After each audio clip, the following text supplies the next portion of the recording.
1 João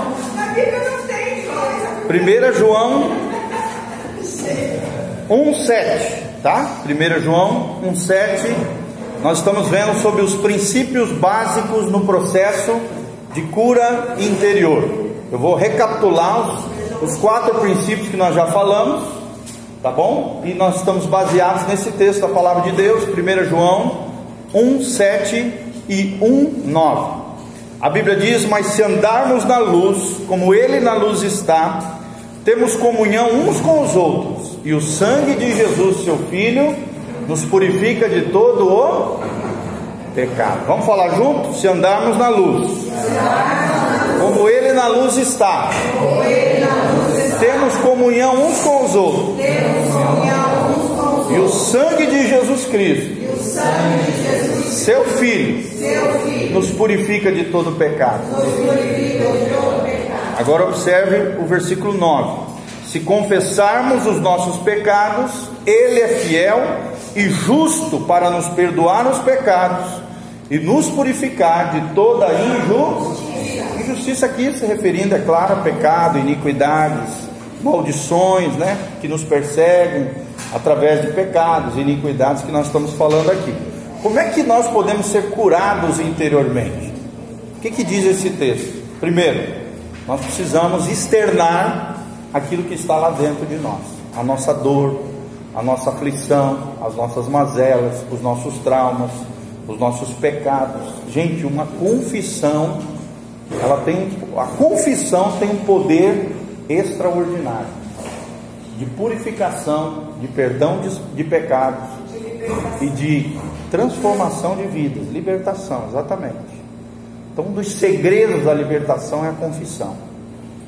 É a partir da confissão que se inicia uma restauração, né? Então nós vimos que é muito importante para o conselheiro que está ajudando pessoas, está ajudando as pessoas na cura interior, que é a cura da alma que estava ferida, que estava aflita, né? Que estava machucada. Em primeiro lugar, nós vamos precisar de revelação e confrontação.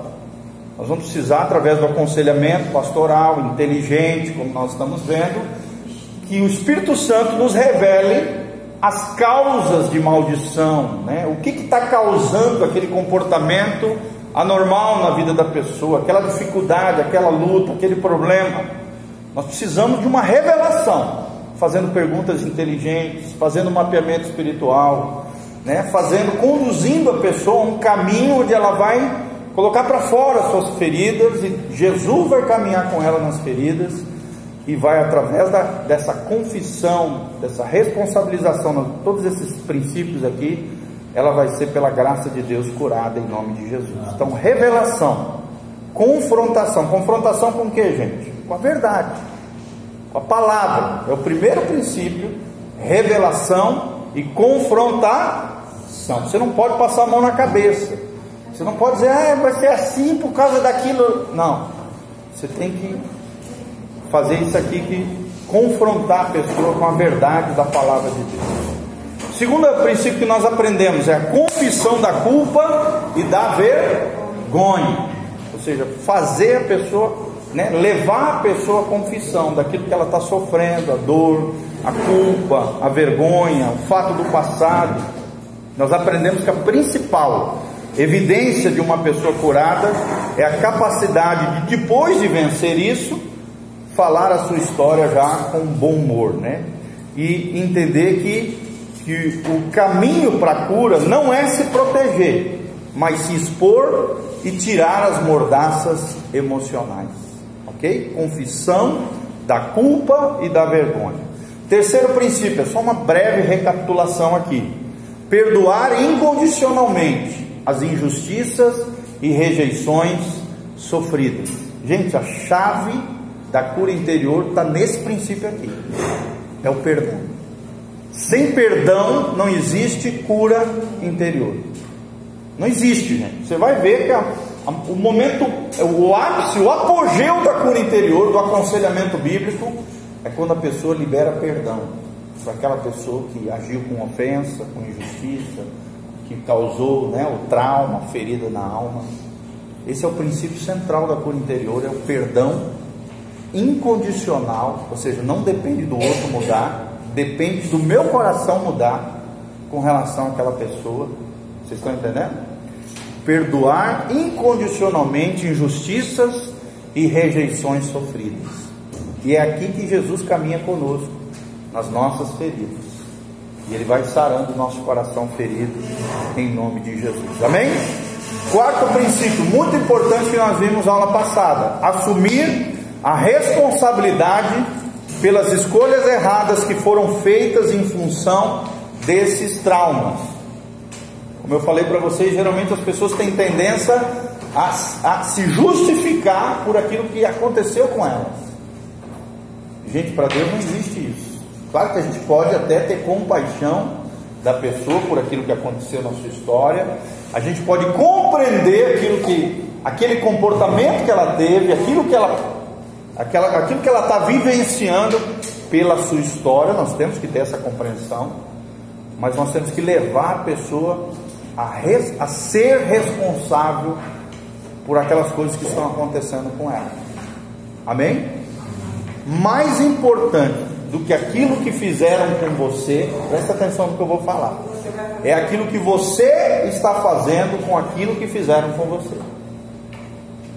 Você está me entendendo? Ou seja, a maneira como você lida com isso, com perdão ou sem perdão, assumindo as suas responsabilidades com relação às anomalias que foram geradas com aquela ferida. É isso que eu estou falando, né? Por exemplo, uma pessoa que foi abusada, ela não é responsável por ser abusada, obviamente, mas ela não pode usar aquele abuso sexual como uma justificativa para ter um comportamento sexual anormal, errado, equivocado. Vocês estão entendendo? São duas coisas diferentes. Ela não é culpada do abuso, quem é culpado é o abusador, mas ela sim é responsável. Claro que a gente compreende, entende, se enche de compaixão com aquilo que aconteceu, né, na história das pessoas, inclusive talvez na história de muitas pessoas aqui. Isso é muito comum, principalmente na nossa região, gente. Pensa num lugar que tem pedofilia, abuso, é aqui. Tomem cuidado com seus netinhos, tomem cuidado com seus filhos, porque o que tem de pedófilo e abusador nessa região, vocês não imaginam. Tomem cuidado. A gente que atende pessoas, a gente fica assim horrorizado ouvindo as histórias, as situações que acontecem na nossa região. Não é só aqui, hoje no mundo inteiro, né? Com essa proliferação da pornografia, isso potencializou ainda mais as anomalias sexuais na vida das pessoas. Essa insatisfação crônica, né? Essa problemática terrível que é a questão das anomalias sexuais. Então nós precisamos responsabilizar as pessoas. Não é porque você foi abusado que você vai se tornar um abusador. Não é porque um pedófilo te pegou que você vai se tornar um pedófilo. Opa, espera aí, vamos curar e vamos restaurar essa situação em nome de Jesus. Para isso precisa de confronto, para isso precisa de revelação, para isso precisa de confissão, para isso precisa perdoar aquilo que aconteceu lá atrás, e para isso precisa assumir a responsabilidade pelas escolhas erradas que foram feitas em funções desses traumas e dessas feridas. Amém? Todo mundo entendeu até aqui? Só recapitulei em 5 minutos aquilo que a gente já falou na aula inteira passada, e agora nós vamos avançar aqui. Outro princípio muito importante na página 37: reconciliar-se unilateralmente com essas pessoas que provocaram o trauma, se converter a elas, agindo com compaixão e misericórdia. Vamos exemplificar isso aqui que a gente está falando. Por exemplo, seus pais falharam com você, você sofreu rejeição. Alguns filhos, né, sofrem às vezes até abuso, abandono de pai e mãe, falhas na paternidade. É tão comum hoje isso. E às vezes você está afastado deles.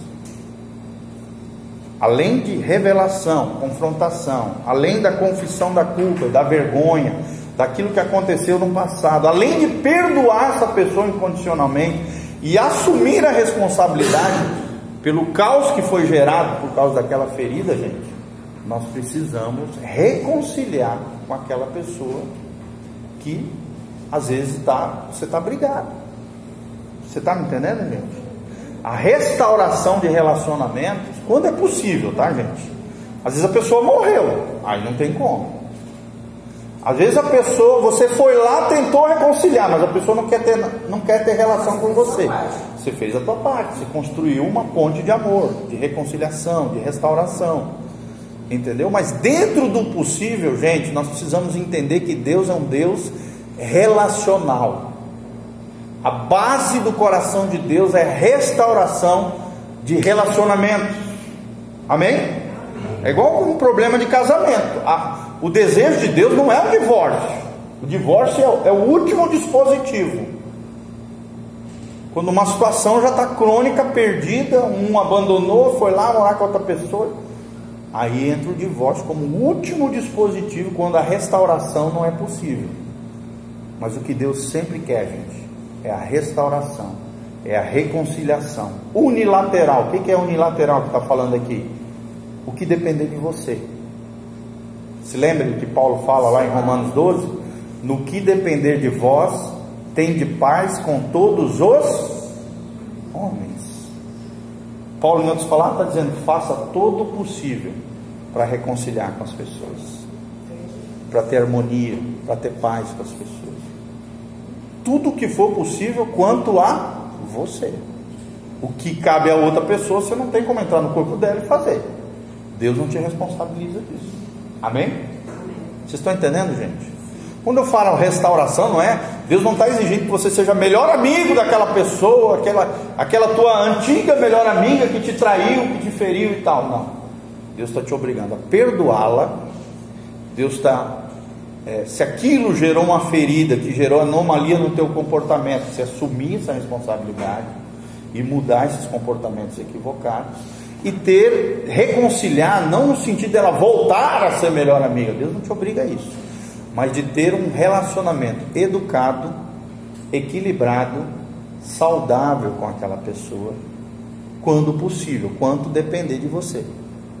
Aquele familiar que te feriu, né? Aquele tio, tia, primo, parente lá que te ofendeu, você precisa reconciliar. Amém? Você está me entendendo, gente? Não é ele que tem que vir. Tem muita gente que fala assim: pastor, ele que tem que vir aqui comigo. Não, o crente é diferente. O crente que precisa construir uma ponte de amor, de restauração, de reconciliação, porque ele serve a um Deus que reconcilia os homens com Ele mesmo através de Jesus. Amém? A própria Bíblia diz que nós somos ministros da reconciliação, gente. Quando a gente prega o Evangelho, nós estamos ministrando a reconciliação dos homens pecadores com quem? Com Deus. Então a essência do coração de Deus é a reconciliação. E Deus vai te dar, se você tiver esse coração correto diante de Deus, Deus vai te dar o que está escrito aqui: agir até com compaixão e misericórdia daquele que te ofendeu, daquele que foi injusto com você, daquele que falou uma coisa que te feriu, te machucou, mas que você perdoou, se responsabilizou e buscou em Deus, pela graça de Deus, com a força, com a ajuda, com o poder do Espírito Santo, restaurar e construir uma ponte novamente de restauração e reconciliação com aquela pessoa. Agora eu te pergunto: é fácil isso, gente? Sim ou não? Não é fácil. Agora, é necessário isso? Sim ou não, gente? É necessário. Principalmente com relação à família, gente. Familiares, família, isso é necessário. Família é uma coisa... Fala. Hoje eu estou sempre pensando, eu estou divorciado, eu tentei com mas eu não tentei. Mas hoje eu vejo assim que eu sou desprezado, né? Não, eu trato a família dela, trato tudo bem, vou lá na cabeça, tudo. Continuo, mas sempre quando vai aniversário, com presente, não aceito. Não aceito nada mais. Não, mas aí que tá. Teu caso é típico disso que eu estou falando. Você fez todo o possível e construiu uma ponte de restauração, de reconciliação com a pessoa. Você fez tudo que é possível dentro do possível para você fazer. Então você tem a consciência limpa diante de Deus que você fez isso. Quando a gente vem na igreja, minha família está na igreja aí, ela certo. corre na minha família, está dentro da igreja, sai correndo, assim, para mim, conversar com minha família. Mas aí que tá, aí já não é um problema teu, é um problema dela com Deus. Você está isento dessa responsabilidade, meu irmão. Entendeu? É difícil, mas aí já não depende de você. Deus sabe disso, né? Deus conhece o nosso coração. Uma das coisas mais lindas de Deus é isso: Deus conhece o nosso coração. Deus sabe aquilo que a gente tentou, aquilo que a gente tentou fazer, entendeu? Deus conhece.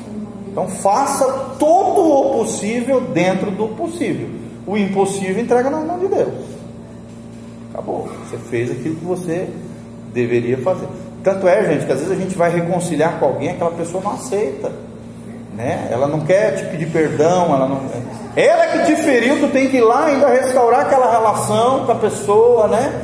E a pessoa não aceita. Beleza, você fez a tua parte, né? Você se colocou à disposição de zerar a dívida dela e recomeçar. Gente, o que é o perdão, gente? Falei hoje, né? O casal que estava aqui atendendo. Perdão além de reconciliação, é zerar a dívida e dar a oportunidade para o outro recomeçar uma nova história comigo. Você está me entendendo? Quem vomita passado não perdoou. Quem fica sempre lembrando das feridas do passado ainda não perdoou.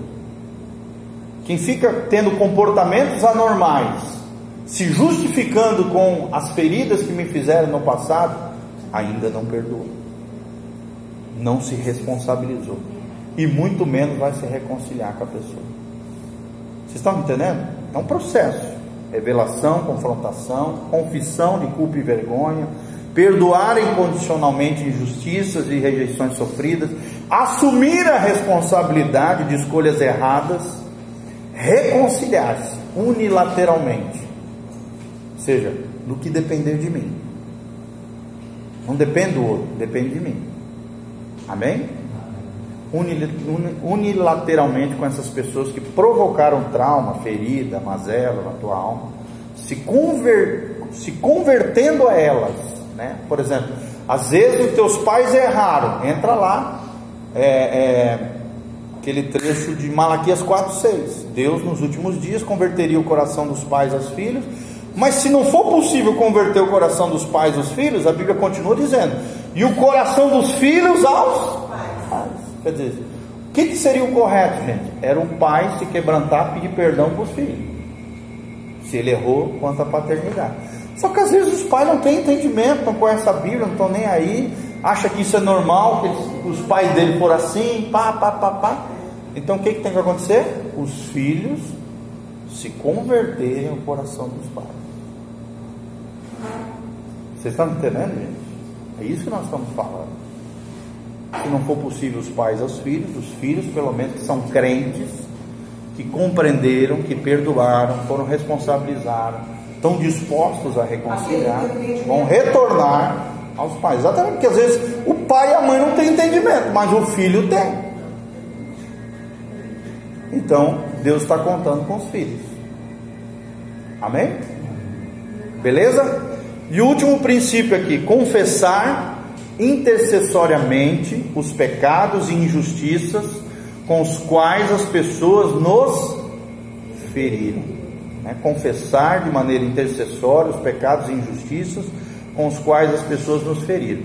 Isso extingue ou inibe significativamente a exploração demoníaca, viabilizando uma intervenção salvadora de Deus na vida dessas pessoas. O que nós estamos falando aqui, gente? Isso aqui é uma confissão familiar.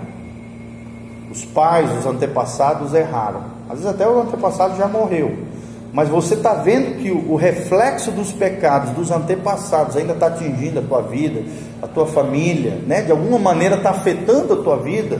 Os demônios estão se infiltrando ali na tua casa, ou nos teus filhos, nos teus netos. Irmão, você tem que assumir a responsabilidade sacerdotal do teu lar, da tua família, e pedir perdão pelos pecados familiares.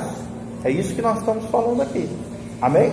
Talvez até você não esteja tendo problema com alcoolismo, por exemplo, mas teu filho está tendo, e o teu pai tinha lá atrás. Você que conhece a Deus vai entrar na brecha, né? Procurei alguém que estivesse na brecha.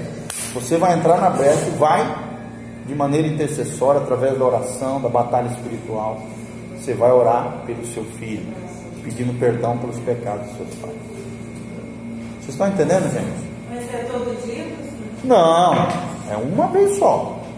E claro, se estiver afetando, né, de maneira constante seu filho, continuar intercedendo pelo seu filho, obviamente. Mas assim, pelo menos uma vez, observando essas, nós vamos falar mais para frente sobre isso. As causas de maldição, os sintomas de maldição e tal, nós vamos falar mais para frente. Vamos entrar em detalhes disso que nós estamos falando aqui.